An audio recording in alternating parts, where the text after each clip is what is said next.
കാലാകാലങ്ങളായി വർഗീയതയ്ക്കെതിരെ വിധിയെഴുതിയ മണ്ണാണ് മഞ്ചേശ്വരമെന്ന് UDF സ്ഥാനാർത്ഥിയും സിറ്റിംഗ് MLA-യുമായ AKM അഷ്റഫ്.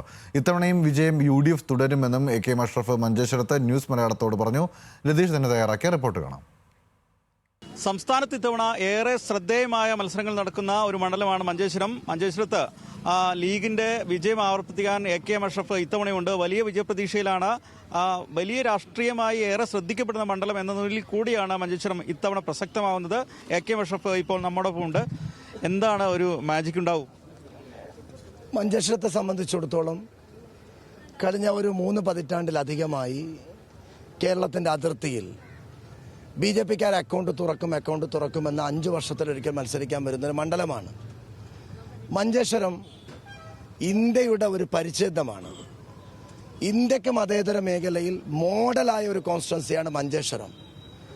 ആ മഞ്ചേശ്വരത്ത് 2011 മത്സരിച്ച സുരേന്ദ്രൻ, 16 മത്സരിച്ച സുരേന്ദ്രൻ, 21 മത്സരിച്ച സുരേന്ദ്രൻ വീണ്ടും മത്സരിക്കാൻ വരുന്നുണ്ട്. ഞങ്ങളെ സംബന്ധിച്ചിടത്തോളം ഈ തെരഞ്ഞെടുപ്പിൽ UDF ടീം വർക്കിന്റെ അത്യുജ്വല റിസൾട്ട് ഉണ്ടായ ഒരു കാലയളവാണ്. 8 പഞ്ചായത്താണ് മഞ്ചേശ്വരത്തിൽ UDF ഭരിക്കുന്നത്. 4 ജില്ലാ പഞ്ചായത്തിൽ BJP-ക്കാരൻ്റെ കയ്യിലുള്ള സീറ്റ് കൂടി UDF തിരിച്ചു പിടിച്ചൊരു കാലയളവ്. ഞങ്ങളെ സംബന്ധിച്ചിടത്തോളം 2001 മഞ്ചേശ്വരത്ത് ഏറ്റവും മികച്ച ഭൂരിപക്ഷം. 25 വർഷങ്ങൾക്ക് ശേഷം 2001 മറികടക്കുന്ന ഒരു ഭൂരിപക്ഷം പ്രതീക്ഷിക്കുന്ന ഒരു ഇലക്ഷനാണ് മഞ്ചേശ്വരത്തെ സംബന്ധിച്ചിടത്തോളം ഉള്ളത്. കേരളം UDF ഭരിക്കാൻ പോകും. മഞ്ചേശ്വരം അത്യുജ്വലമായ ഒരു വിധിയെടുത്ത് മഞ്ചേശ്വരത്തെ ജനങ്ങൾ UDF-ന് അനുകൂലമായി രേഖപ്പെടുത്തും. ഇങ്ങനെയൊക്കെ പറയുമ്പോൾ BJP ആരോപിക്കുന്നുണ്ട് LDF-ന്റെ സഹായമില്ലാതെ ജയിക്കില്ല, LDF ആണ് അവരുടെ വിജയശക്തി എന്നാണ് ആക്ഷേപം.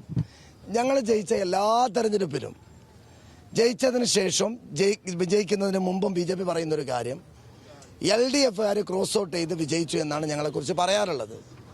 അങ്ങനെയെങ്കിൽ 4 മാസം മുമ്പല്ലേ പഞ്ചായത്ത് ഇലക്ഷൻ നടന്നത്? ആ പഞ്ചായത്ത് ഇലക്ഷൻ ഞങ്ങൾ 8 പഞ്ചായത്തും ഞങ്ങൾ തിരിച്ചു പിടിക്കുന്നത് LDF-മായി ഏറ്റുമുട്ടിക്കൊണ്ട് ഞങ്ങൾ തിരിച്ചു പിടിച്ച പഞ്ചായത്തുകളും സീറ്റുകളുമുണ്ട്. ഞങ്ങളെ സംബന്ധിച്ചിടത്തോളം ഇവിടെ UDF-ആയി മത്സരിക്കുന്ന ഒരു കോൺസ്റ്റിറ്റ്യുവൻസിയാണ് മഞ്ചേശ്വരത്തെ ജനങ്ങളുടെ സൈക്കോളജി എല്ലാവർക്കും അറിയാം. അവരൊരിക്കലും വർഗീയതയെ പിന്തുണയ്ക്കില്ല. വർഗീയതയെ അതിശക്തമായി എതിർക്കുന്ന ആളുകളാണ്. മഞ്ചേശ്വരത്തിൻ്റെ കല, സാംസ്കാരിക മേഖല, സ്പോർട്സ് എന്തെടുത്ത് പരിശോധിച്ചാലും അത് മതേതരത്വത്തിൻ്റെയും സൗഹാർദ്ദത്തിൻ്റെയും ഒരു വലിയ ഏടുകൾ മഞ്ചേശ്വരത്ത് കാണാൻ കഴിയും. ആ മണ്ഡലം വീണ്ടും അതിർത്തി മതേതരത്വത്തിൻ്റെ മുദ്രാവാക്യത്തോടു കൂടി മെയ് 4-ാം തീയതി കേരളത്തിന് എല്ലാ കാലം നൽകുന്നത് പോലെ ഒരു സന്തോഷ വാർത്ത മഞ്ചേശ്വരം വീണ്ടും നൽകും. തീർച്ചയായും വലിയ ആത്മവിശ്വാസത്തിലാണ് AKM അഷ്റഫ്. മഞ്ചേശ്വരം വർഗീയതയ്ക്കെതിരെ കൃത്യമായ സന്ദേശം നൽകുമെന്ന ആത്മവിശ്വാസത്തിലാണ് മഞ്ചേശ്വരത്തെ UDF ക്യാമ്പും. മഞ്ചേശ്വരത്തു നിന്നും രതീഷ് വാസ്തവൻ, ന്യൂസ് മലയാളം.